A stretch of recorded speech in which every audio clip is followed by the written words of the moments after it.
रावण की मृत्यु के बाद मंदोदरी का क्या हुआ। भारत में रहने वाला बच्चा बच्चा रामायण की कथा जानता है। सभी को पता है कि अपनी सीता को बचाने के लिए भगवान राम ने लंका जाकर रावण का वध किया और सीता को लेकर वापस अयोध्या लौट गए।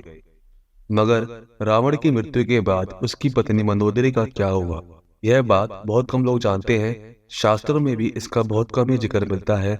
मगर हिंदू पुराण में दर्ज एक कथा के अनुसार मंदोदरी रावण की मृत्यु के बाद लंका में ही रही और लंका का पूरा राजपाट भी संभाला। कैसे संभाला राजपाट? पुराणों के अनुसार भगवान राम ने जब युद्ध के दौरान मैदान में रावण पर विजय हासिल कर ली और उसे मार गिराया, तब जाकर युद्ध खत्म हुआ। और उसके बाद लंका की महारानी मंदोदरी युद्ध स्थल पर आई और वहीं जब पति और पुत्रों को मृत पाया तो वह विलाप करने लगी। मगर विलाप करते हुए उन्होंने वही मौजूद अपने देवर विभीषण से कहा कि अब वह अब भी लंका की महारानी है और रावण के राजपाट को वह वही संभालेंगी। रावण के अंतिम संस्कार के बाद जब विभीषण का राज्याभिषेक हुआ तो महारानी मंदोदरी ने उन्हें शासन चलाने में मदद करने लगी। भारत में है मंदोदरी का ससुराल। पुराणों में बताया गया है कि रावण का ननिहाल राजस्थान में मौजूद जोधपुर के नजदीक एक गांव में है। रावण की मृत्यु के कुछ समय बाद मंदोदरी लंका को अलविदा कह जोधपुर अपनी ससुराल आ गई थी। यहाँ रावण का एक मंदिर भी है जो कहा जाता है कि मंदोदरी ने ही बनवाया था और तब से यहाँ रावण की पूजा की जाती है। यह भी तथ्य है, कहा जाता है कि भगवान श्री राम के कहने पर मंदोदरी ने रावण की मृत्यु के कुछ वक्त बाद अपने देवर विभीषण से विवाह कर लिया।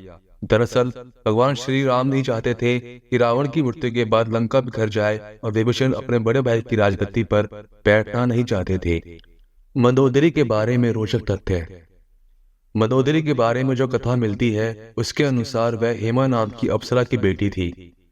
देवराज इंद्र की सभा में एक बार कश्यप ऋषि के पुत्र माया की नजर हेमा पर गई और वह उस पर मोहित हो गया।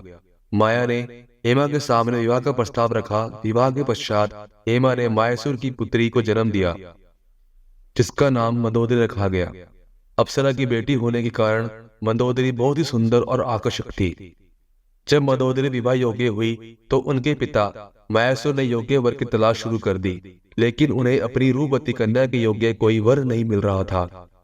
इस दौरान मायासुर ने रावण से अपनी पुत्री का विवाह करने की बात सोची और रावण के सामने मंदोदरी से विवाह का प्रस्ताव रखा।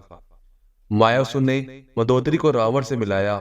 रावण की नजर जैसे ही मंदोदरी पर गई वह मोहित हो गया और झट से विवाह का प्रस्ताव स्वीकार कर लिया।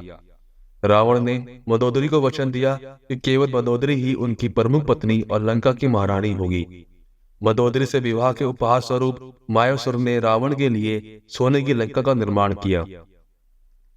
यह कथा भी है कि रावण की मृत्यु एक खास बाढ़ से हुई थी। इस बाढ़ की जानकारी मंदोदरी ने ही हनुमान जी को दी थी।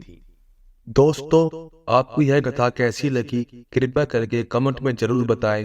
वीडियो पसंद आया हो तो लाइक जरूर करें और चैनल को सब्सक्राइब करना ना भूलें।